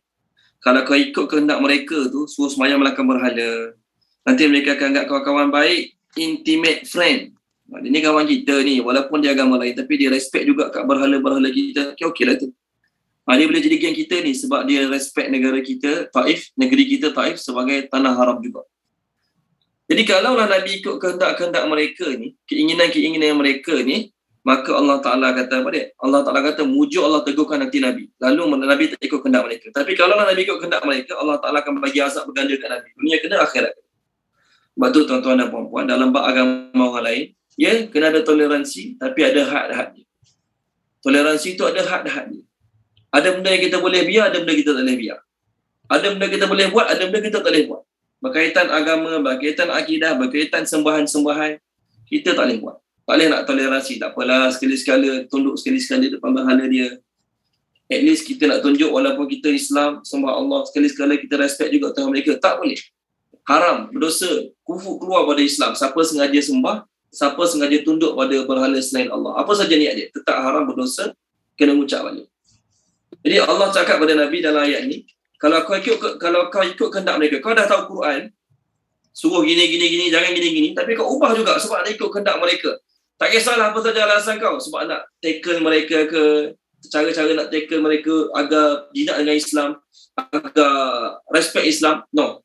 Ya, kita memang kena tackle orang kafir dengan akhlak kita, dengan peribadi kita. Bagus. Tapi bukan tackle mereka dengan cara gadaikan akidah kita. Buat benda yang Allah Ta'ala haramkan. Itu tak boleh. Kalau buat juga, Allah kata pada Nabi dan pada kita semua, Allah akan bagi azab. Bila Allah bagi azab, tiada siapa dapat tolong, tiada siapa dapat lindung. Seterusnya, masuk ayat baru. Okey, masuk ayat baru. Wadan, laqad demi sesungguhnya, arsalna, kami telah utuskan. Okey. Arsalna, kami telah utuskan. Rusulan, rasul-rasul. Min daripada qablika, sebelum Nabi Muhammad sallallahu alaihi wasallam. Wa dan ja'alna, kami jadikan lahum bagi mereka azwajan, isteri-isteri. Okey. Wa dan zurriyah, anak-anak. Wa dan ma tidak kana adalah okey,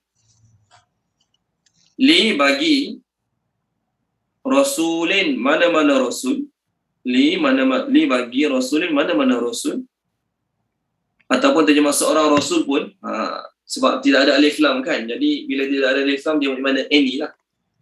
An untuk okey, ya'tiya mendatangkan bi dengan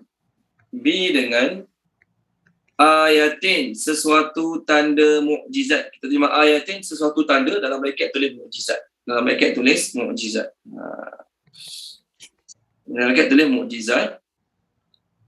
Illa melainkan bi dengan okey, iznillah, izin Allah. Terjemah iznillah, izin Allah. Li bagi kulli setiap ajalin sesuatu tempoh, term, time, apa dia terjemah.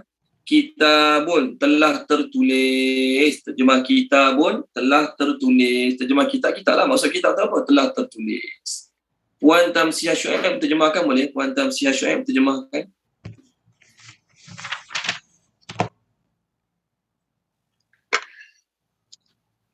Kami telah utuskan daripada sebelumnya, dan kami jadikan bagi mereka isteri-isteri dan anak-anak, dan tidak adalah bagi mana-mana rasul untuk mendatangkan sesuatu tanda mukjizat dengan melainkan izin Allah bagi setiap sesuatu tempoh yang telah tertulis. Okey, baik. Terima kasih Puan Tamsiah Syuaib. Okey. Ayat ni Allah Ta'ala turunkan, tahu tak kenapa? Sababun nuzul. Orang musyrikin cakap pada Nabi Muhammad sallallahu alaihi wasallam, mereka kata, orang musyrikin kata, "Lau kana rasulan min indillah lamashtaghala bin nisa." Orang musyrikin kata. Ni, mereka condemn, mereka kata, mereka pertikai. Mereka kata, kalaulah dia tu Nabi yang benar Allah utuskan, kalaulah dia tu benar-benar Nabi yang Allah Ta'ala utuskan, nescaya dia tidak akan sibuk dengan banyak isteri. Nabi kan Allah utus sebagai Rasul, ada tugas besar, tanggungjawab besar. Kalau bini ramai, bila nak berdakwahnya? Kalau bini ramai, bila nak menyampaikan Islam, mengamalkan agama Islam? Kalau dia Nabi ni mesti zuhud. Dia mesti sibuk dengan amal ibadat, bukan sibuk dengan anak bini. Dia kena tinggal dunia, dia kena tinggal wanita, kena tinggal keluarga, tak boleh. Dia kalau Nabi, dia kena bujang. Kalau Nabi, dia kena bujang.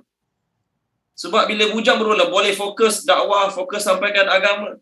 Ni, mereka punya fikir cara bodoh mereka. Mereka kata, kalaulah dia Nabi, kenapa dia banyak isteri, kenapa dia ramai anak? Ni, cara orang bodoh mengeluarkan dalil untuk reject Nabi SAW. Allah turunkan ayat. Allah kata, ramai lagi Nabi sebelum Nabi Muhammad. Ya, memang ada Nabi yang bujang, tak sempat kahwin, kena bunuh, memang ada. Tapi ramai Nabi-Nabi yang besar-besar yang namanya masyhur di kalangan umat manusia. Kami telah mengutuskan, ayat kita sekarang, saya terjemah balik. Sebelum kau, wahai Muhammad, Rasul-Rasul, dan mereka juga ada isteri-isteri dan anak-anak yang ramai. Apa yang peliknya? Siapa yang ajar? Siapa yang kata syarat jadi Nabi kena bujang sepanjang hidup? Syarat jadi Nabi tak boleh ada isteri, tak boleh ada anak sepanjang hidup. Sebab nanti tak boleh fokus. Tak boleh fokus nak amal agama, tak boleh fokus nak sebar agama. Siapa cakap? Kamu iktiraf Nabi Ibrahim sebagai seorang Nabi. Iktiraf. Dia ada berapa isteri? 3. Boleh pula jadi Nabi. 3. Nabi Ibrahim ada 3 orang isteri. Boleh jadi Nabi? Boleh pula. Nabi Sulaiman ada 300 isteri dan ada 700 hamba. 1000. Nabi Sulaiman 300 isteri. Zaman tu bolehlah 300. Dan 1000 hamba wanita. Tak ada pun orang condemn dia, apa ni sibuk dengan perempuan bila nak berdakwah. Okey? Benda tu Nabi Daud alaihi salam 100 isteri. Nabi Daud 100 isteri. Walaupun mereka lagi ramai isteri pada Nabi, tapi tak ada pun orang cela mereka tak layak jadi Nabi sebab ramai isteri. Jadi ini adalah alasan-alasan yang direka oleh orang-orang musyrikin untuk reject Nabi. Jadi salah satu alasan mereka untuk reject Nabi, apa dia? Isteri ramai. Nabi mana boleh isteri ramai? Kalau isteri ramai, bila nak dakwah? Ustaz-ustaz mana boleh anak ramai, mana boleh isteri ramai? Contohlah. Bila nak mengajar, bila nak dakwah dan sebagainya. Itu alasan tak cerdik. Kalaulah semua Nabi, Allah Ta'ala lahirkan bujang. Kalaulah semua Nabi, Allah Ta'ala kata, semua kena bujang, boleh kahwin. Nescaya orang yang berkeluarga akan bagi alasan. Awak tak apa, awak tak ada anak isteri, awak tak sibuk hantar anak sekolah, tak sibuk kena bangun malam, anak menangis. Sebab tu awak boleh suruh orang tahajud, suruh orang buat tu, suruh orang buat ni. Awak tak ada orang nak membebel kat rumah, contohlah. Contoh. Kami ni, balik lewat masjid kena bebel, kena marah dan sebagainya, contoh. Jadi bila Allah lahir, kata kalau Allah buat Nabi ni semua bujang, tak ada anak isteri, maka orang akan beralasan dengan perkara tersebut, tak nak amal agama. Jadi Nabi pun ada keluarga macam kita juga. Nabi pun ada isteri, lagi banyak pada kita punya isteri. Nabi pun ada anak-anak, ada family. Kalau kita tengok sirah Nabi akan bagi masa dia untuk 3. Masa Nabi bagi 3. Pertama, Nabi bagi 1/3 masa Nabi untuk agama. Untuk dakwah, mengajar, sampaikan agama 1/3. 1/3 pertama. 1/3 yang kedua, Nabi SAW akan bagi masa untuk family. 1/3 kedua untuk family, untuk layan isteri, layan anak-anak, bermesra dengan isteri, bermesra dengan anak-anak. 1/3 yang kedua. Adapun 1/3 yang ketiga, Nabi bagi masa untuk diri dia sendiri. Maksud diri dia sendiri adalah fokus ibadat pada Allah. Masa dia dengan Allah. Itu masa Nabi. 1/3 untuk dakwah, 1/3 untuk family, 1/3 untuk diri sendiri je dengan Allah Subhanahu Wa Taala. Kita pun jangan sibuk berdakwah, sibuk belajar sampai tak ada masa nak layan suami. Sibuk sangat belajar, kelas sana, kelas sini, kelas sana, kelas sini, suami rasa terabai. Lepas tu pak kahwin seorang lagi, mulalah bang. Contohlah. Ya, sibuk kelas bagus, sibuk mengaji agama bagus, sibuk ibadat bagus. Tapi kena ingat, masa untuk family kena ada juga. Ceramah pagi petang siang malam, pagi petang siang malam, sampai tak ada masa untuk anak, sampai tak ada masa sendiri pun tak kena juga. Masa untuk family kena ada. Ini sunnah Nabi. Okey, baik, tak apa. Ni orang musyrikin punya alasan bodoh untuk reject Nabi. Orang Yahudi pun cakap benda sama juga. Surah apa ya? Yahudi, surah An-Nisa tak silap saya. Tolong baca ya, Puan Salmiah, tolong baca boleh Puan Salmiah. Surah An-Nisa. Saya cari yang muka surat aja. Ni pun sama jugalah orang musyrik. Okey, muka surat 87. Orang Yahudi bagi Allah SWT bagi alasan untuk tak nak terima Nabi Muhammad. Muka surat 87 ayat 54. 54. Alhamdulillahirrahmanirrahim. Atau adakah mereka dengki kepada manusia iaitu Muhammad kerana kurniaan yang telah diberikan Allah kepadanya? Sesungguhnya kami telah memberikan kitab dan hikmah kepada keluarga Ibrahim dan kami telah memberikan kepada mereka kerajaan iaitu kekuasaan yang besar. Okey. Terima kasih Puan Salma. Apa Allah kata dalam ayat ni? Adakah mereka dengki dengan nikmat Allah bagi pada Nabi lalu mereka bagi alasan Nabi Muhammad tak layak jadi Nabi. Muhammad tak layak jadi Nabi sebab dia banyak isteri. Maka Allah kata, Nabi Ibrahim tu ada kitab, ada kenabian, ada kerajaan. Allah bagi kerajaan Nabi Ibrahim. Boleh pula jadi Nabi. Sibuk dengan isteri, sibuk dengan kerajaan. Tapi dalam masa sama, jadi Nabi juga. Kamu setuju tak dia Nabi? Setuju. Oh, Nabi Ibrahim banyak isteri, boleh jadi Nabi. Nabi Muhammad banyak Nabi, tak boleh jadi Nabi. Kamu jadikan alasan. Double standard. Bagi double standard. Untuk orang tu boleh, untuk dia tak boleh. Jadi ini jawapan Allah untuk orang musyrikin yang kata Nabi Muhammad tak layak jadi Nabi sebab ramai isteri. Okey, baik. Tuan-tuan dan puan-puan, ada 6 alasan. Ini mungkinlah yang ni, kalau sempat kita sambung ayat lain lah.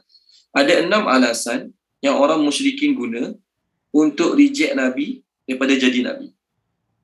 Okey, bagus 6 alasan ni. Jadi kita lalu ayat-ayat berkaitan dengan Nabi, kita akan refer lah 6 ni.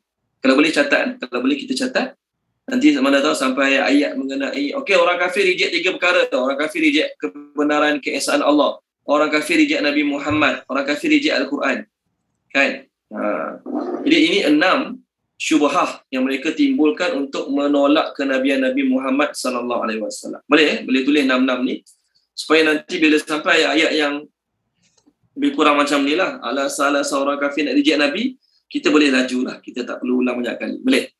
Okey, pertama, boleh tulis ya. Pertama, mereka mengatakan Nabi tak layak jadi Nabi sebab Nabi makan makanan dan berjalan kat pasar macam orang lain. Boleh?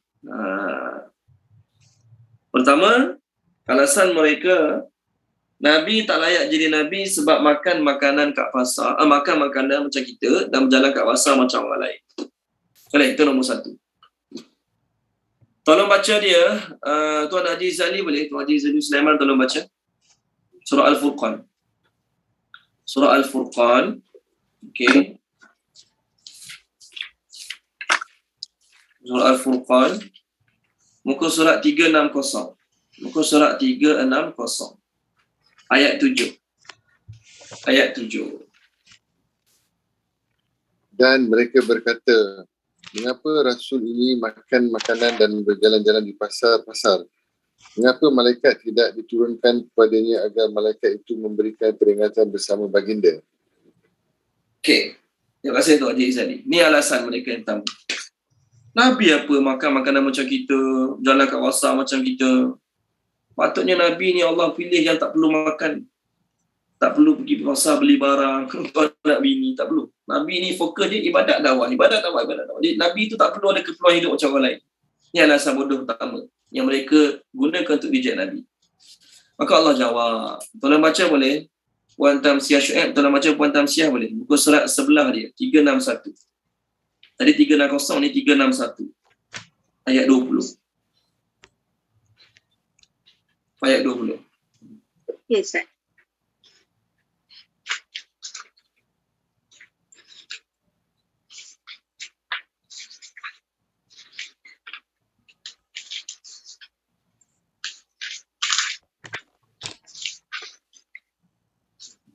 Bismillahirrahmanirrahim. Dan kami telah mengutus rasul-rasul sebelummu, Muhammad, melainkan mereka pasti memakan makanan dan berjalan di pasar-pasar. Dan kami jadikan sebahagian kamu sebagai ujian bagi sebahagian yang lain. Mahukah kamu bersabar? Dan Okay, baik. Tuhanmu Maha melihat. Terima kasih Puan. Allah jawab, tak ada seorang pun Nabi sebelum ni yang tak makan, tak minum. Tak ada seorang pun Nabi sebelum ni yang tak berjalan. Semua berjalan macam biasa. Semua makan minum macam biasa. Ni Allah jawab. Okay? Nampak alasan pertama mereka. Alasan kedua mereka ialah, okay, dah selesai. Alasan pertama dah selesai. Alasan kedua mereka ialah, kenapa Allah pilih Nabi di kalangan manusia? Kenapa Allah tak pilih Nabi di kalangan malaikat? Okay, nampak Tolong baca dia boleh? Puan Sharifah Husna 291. Page 291. Tolong baca boleh? Baik Ustaz. Ayat sekejap. Ayat surah Isra ni surah Isra. Okay, 291 ayat 95. 94, sorry, 94. 94 Ustaz ya. Okey. Dan tidak ada sesuatu yang menghalang manusia untuk beriman ketika datang petunjuk kepadanya selain perkataan mereka, mengapa Allah mengutuskan seorang manusia menjadi rasul. Okey, terima kasih puan. Tengok. Kenapa Allah pilih manusia jadi Nabi? Patutnya pilihlah malaikat ke jin ke. Oh, nampak rare sikit. Ini bukan saja berlaku di kalangan Nabi Muhammad, pada umat Nabi Muhammad. Nabi-Nabi dulu pun sama juga. Para Nabi terdahulu pun sama juga. Mereka ni, umat mereka reject mereka dengan alasan, ya manusia macam kita juga. Kenapa manusia dengan cakap manusia? Okey, baik. Tengok muka surat, tolong baca boleh? 343 dan 344. Tolong baca dia, Puan Nur Zakiyah, tolong baca Puan Nur Zakiyah boleh? Boleh Ustaz. 343. Muka surat 343 ayat 24. Ini kaum Nabi Nuh. 343 ayat 24. A'udzubillahi minasyaitonirrajim. Maka berkatalah para pembesar orang kafir daripada kaumnya, orang ini tidak lain hanyalah manusia seperti kamu yang ingin menjadi orang yang lebih mulia daripada kamu. Dan seandainya Allah mahu, tentu dia mengutuskan malaikat.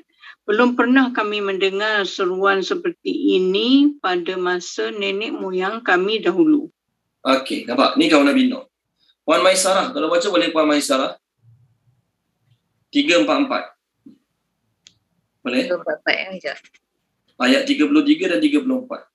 Tadi Puan Zakiyah baca 343, ni 344. Yang Puan Zakiyah baca tadi tu kisah Nabi Nuh. Ni kisah Nabi Hud. Ayat 33. 33 dan 34. Okey. Dan berkatalah para pemuka orang kafir dari kaumnya dan yang mendustakan pertemuan hari akhirat serta mereka yang telah kami beri kemewahan dan kesenangan dalam kehidupan di dunia. Orang ini tidak lain hanyalah manusia seperti kamu. Dia makan apa yang kamu makan dan dia minum apa yang kamu minum. Dan sungguh jika kamu mentaati manusia yang seperti kamu, niscaya kamu pasti rugi. Okey, baik. Terima kasih Puan. Tengok. Umat dulu pun sama juga. Reject Nabi dengan alasan, kenapa Allah tak hantar malaikat? Inilah malaikat, barulah beza dengan kita. Ni tidur makan buah air macam kita, sama. Tak nampak beza pun, kenapa Allah pilih macam tu? Allah jawab. Okay, tadi kita keluarkan persoalan. Pertama Allah jawab macam ni. Tengok balik 291. Tolong baca Tuan Haji Aziz boleh? Tuan Haji Aziz Dahri tolong baca 291. Tadi Puan Sharifah Husna baca ayat 94, 95. Sekarang baca 95. Katakanlah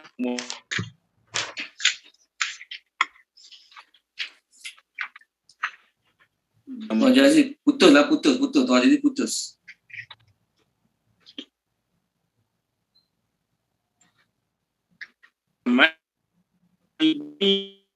Malaikat dengan tenang nescayakan kepada mereka menjadi. Okey, baik. Terima kasih Tuan Haji Aziz. Ni Allah jawab. Allah Ta'ala jawab, wahai Muhammad, katakanlah, kalaulah kat bumi ni malaikat yang berjalan kat pasar, malaikat yang pergi kerja, malaikat pergi kebun sawit, malaikat pergi jual kurma kat pasar, nescaya Nabi Allah pilih malaikat juga. agar malaikat tak bagi alasan. Agar malaikat tu boleh bagi alasan. Kami malaikat, macam mana kami nak beramal? Betul? Ada nabi malaikat yang dia ada isteri, ada anak, dia pun kerja juga, boleh beramal. Jadi ayat ni nak beritahu apa dia? Kalau Allah pilih malaikat sebagai nabi, dan saya manusia akan bagi alasan. Dia malaikat, tak payah makan, tak payah minum, tak payah isteri, tak payah anak. Sebab tu dia senang beramal. Jadi Allah kata, oleh kerana yang berjalan kat muka bumi ni manusia, sebab tu Allah pilih manusia juga jadi nabi. Okey, baik. Kemudian, cara jawab lagi. Mereka kata, kenapa Allah tak hantar nabi, malaikat sebagai nabi? Allah kata apa? Kalau malaikat Allah hantar sebagai nabi, tak ada orang kafir. Tak ada orang kafir. Semua selesai urusan. Tolong baca dia, Puan Rahimah. Tolong baca boleh, Puan Rahimah? Puan Rahimah, tolong baca.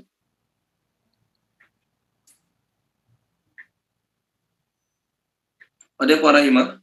Ada Ustaz. Okey, 128 ayat bawah sekali. Nombor 3 dah Ustaz. 8 ayat bawah sekali. Ayat Bismillahirrahmanirrahim. Dan mereka berkata, mengapa tidak diturunkan malaikat kepadanya, yakni Muhammad. Jika kami turunkan malaikat kepadanya, tentu selesailah urusan itu. Tetapi mereka tidak diberi sedikit pun penangguhan. Okey, baik. Terima kasih. Ini nombor 3 Ustaz. Tu muka surat berapa Ustaz? Muka surat berapa? 128. 128. Tu nombor 2 lagi. Apa dia? Masih nombor 2. Oh. Apa dia? Sorry. Tanya balik. Tak, dia tanya itu nombor 2 ke? Tapi nombor 3 ke? Tapi kita masih nombor 2 kan Ustaz kan? Yes, kita masih nombor 2. Kita Yang belum muka keluarkan surat lagi 128 tu ayat berapa Ustaz? ayat bawah sekali. 128 ayat bawah sekali. Okey. Terima kasih Ustaz. Okay, sama-sama. Ni masih lagi nombor 2, belum nombor 3 lagi Persoalan kedua baru ni. 128 bawah sekali. Bab malaikat ni lah. Mereka tanya, kenapa Allah tak hantar malaikat jadi Nabi? Allah kata, kalau aku hantar malaikat jadi Nabi, selesai dah urusan. Siapa tak beriman, malaikat piak terus. Boom, pakai sayap dia, boom, campak kat mana-mana. Boom, tenggelam dalam tanah. Selesai. Kalau Allah hantar malaikat jadi Nabi. Syukurlah Allah Ta'ala tak hantar malaikat jadi Nabi. Okey? Malaikatnya Allah hantar. Okey? Tapi Allah hantar juga malaikat ni. Tapi Allah hantar bawa azab. Syukurlah Allah hantar manusia jadi Nabi. Manusia tu boleh bagi peringatan, ancaman, amaran. Surah Al-Haidar, tolong baca boleh? Page 262. 262 ayat 7, ayat 8.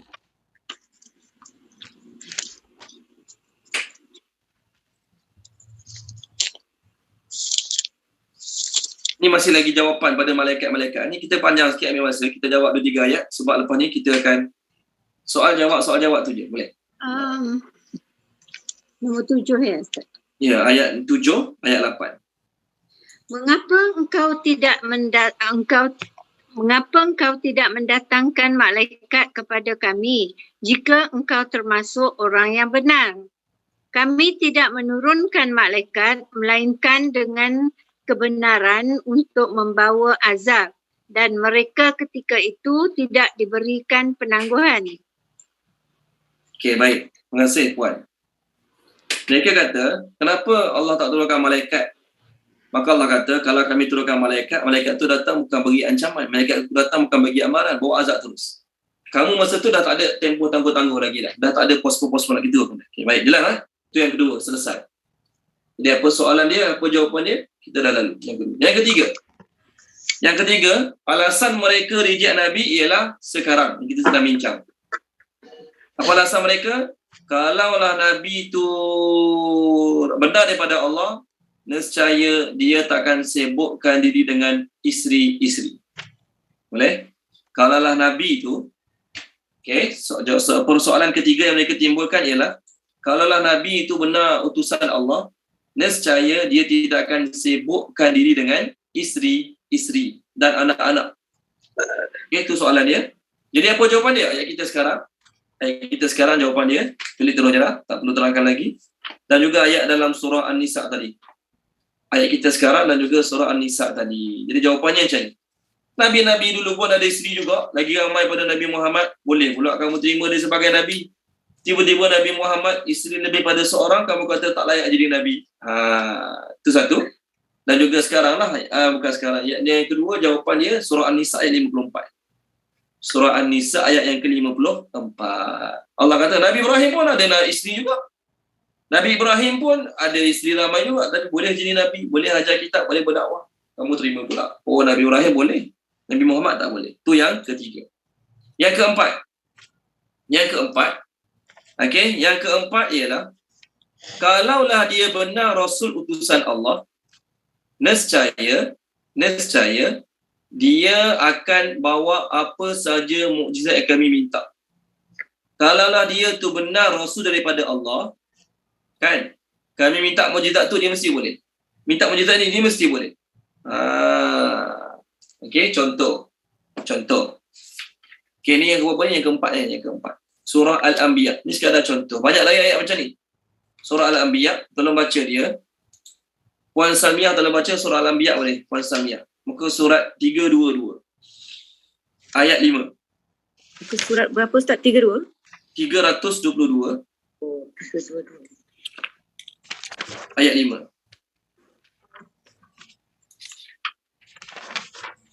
A'udzubillahi minasyaitonirrajim. Bahkan mereka mengatakan Al-Quran itu adalah sihir, mimpi-mimpi belaka. Bahkan dia sendiri seorang penyair. Cubalah dia datangkan kepada kita suatu tanda atau bukti seperti mukjizat Rasul-Rasul yang diutus terdahulu. Okey. Terima kasih Puan. Ini satu ayat. Banyak lagi ayat je tu. Tapi tak apalah. Kita nak point je. Mereka kata kalaulah Nabi itu benar Nabi, kalaulah Nabi itu benar-benar Nabi daripada Allah SWT, kenapa masa kita minta mukjizat kat dia, dia tak boleh bagi? Maka ni salah satu cara Allah jawab ayat kita sekarang. Tengok ayat kita sekarang boleh? Ayat kita sekarang. Dalam ayat kita sekarang ada dua jawapan. Dalam ayat kita sekarang ada dua jawapan. Okey, dalam ayat kita sekarang ada dua jawapan. Pertama, Allah jawab tentang ramai isteri itu. Yang kedua, Allah Ta'ala jawab tentang mukjizat. Allah kata tidak ada mana-mana Rasul pun yang boleh bawa mukjizat melainkan dengan izin Allah. Nabi Musa, kalau dia saja-saja, boring, dia main balik-balik tongkat, tak jadi tongkat dia ular. Tongkat dia takkan jadi ular. Nabi Musa duduk saja-saja, pergi ke pantai ke, pergi sungai ke, ketuk tongkat kat laut, kat sungai. Pompang.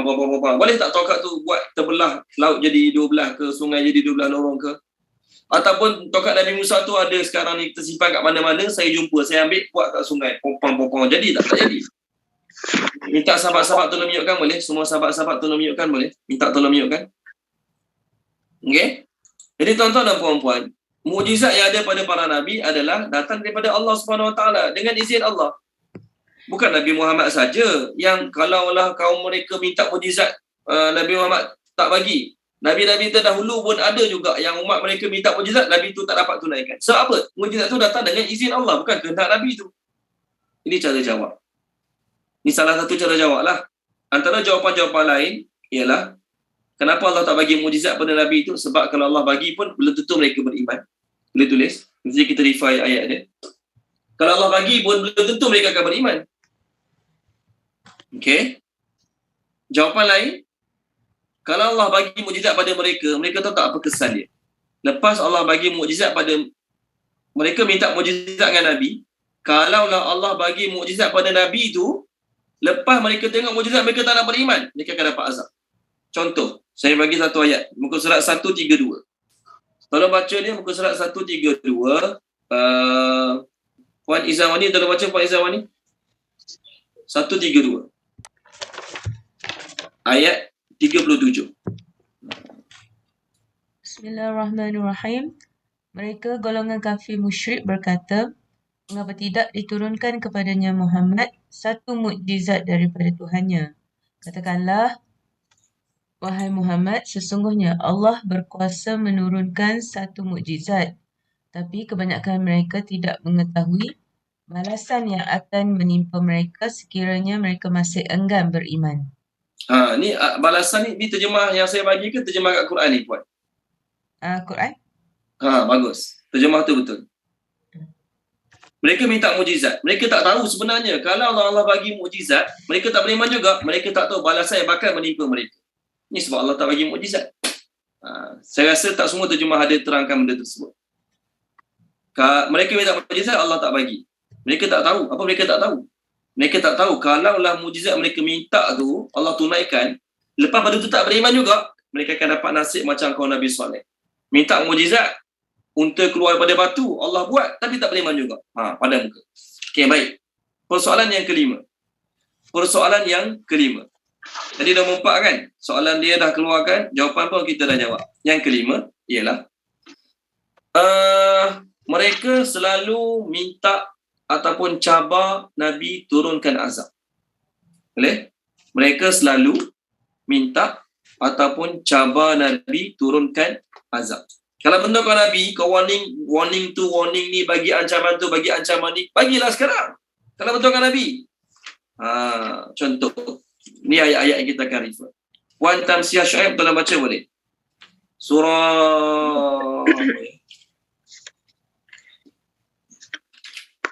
Surah tak silap saya Al-Ankabut ke? Al-Ankabut tak silap saya. Surat Ustaz. Sekejap. Saya pun tak jumpa muka surat lagi. 403. Dua ayat. 53 dengan 54. 403. Ayat 53, 54. 403. Ayat 53, 54. 354. Bismillahirrahmanirrahim. Dan mereka meminta kepadamu agar segera diturunkan azab, kalau bukan kerana waktunya yang telah ditetapkan. Nescaya datang azab kepada mereka, dan azab itu pasti akan datang kepada mereka dengan tiba-tiba, sedang mereka tidak menyedarinya. 54. Mereka meminta kepadamu agar segera diturunkan azab, dan sesungguhnya neraka Jahanam itu jadi meliputi orang-orang kafir. Okey, baik. Terima kasih Puan. Jadi mereka tanya, kalau dia Nabi, kenapa masa kita minta azab tu datangkan, dia tak datangkan? Jawapan untuk persoalan mereka ni ada dalam kita sekarang. Ada dalam ayat kita sekarang. Kat mana? Saya beritahu tadi dua kan? Saya silap, maafkan saya. Izin Allah. Dengan izin Allah. Salah, dengan izin Allah tu untuk mukjizat Puan. Dengan izin Allah tu cerita pasal mukjizat. Mereka minta mukjizat, Allah jawab. Mukjizat tu datang dengan izin Allah. Sekarang mereka tanya, kalau betul kau Nabi, kenapa kami minta datangkan azab segera kau tak dapat datangkan? Mana jawapan dia? Likulli ajalin kitab tu. Penutup ayat ni. Tadi saya beritahu dalam ayat ni ada dua jawapan kan? Sebenarnya saya silap. Maafkan saya. Dalam ayat ini ada 3 jawapan pada 6 persoalan yang mereka timbulkan. Dalam ayat ini ada 3 jawapan pada 6 persoalan yang mereka timbulkan. Apa dia? Soalan mereka timbulkan nombor 5 tadi. Kalaulah betul dia Nabi, kenapa masa kita minta azab dia tak dapat turunkan azab tu? Turunkanlah azab tu. Cubalah negotiate dengan Allah. Cuba minta dengan Allah turunkan azab tu sekarang. Maka Allah kata, likulli ajalin kitab. Azab tu ada. Cuma tempohnya semua telah tertulis di Lauh Mahfuz. Bila nak berlaku, bila nak turunkan. Sebab tu Nabi itu tak ada kuasa nak turunkan anytime dia nak turunkan. Nampak? Jadi dalam ayat kita sekarang, ada 3 jawapan pada 6 persoalan yang mereka timbulkan. Baik, satu lagi jawapan tentang ni, jadi cara Allah jawab. Ni jawapan ni. Allah kata azab tu ada. Cuma azab tu Allah Ta'ala telah tentukan. Atau Allah Ta'ala tangguhkan waktu tertentu. Allah je tahu bila azab tu diturunkan. Satu lagi cara jawab. Tolong baca boleh Tuan Haji Izali Sulaiman. Boleh tak tolong baca? Surah Al-An'am. Surah Al-An'am. Muka surat 134. 134. Okey, 134. Ayat 5758.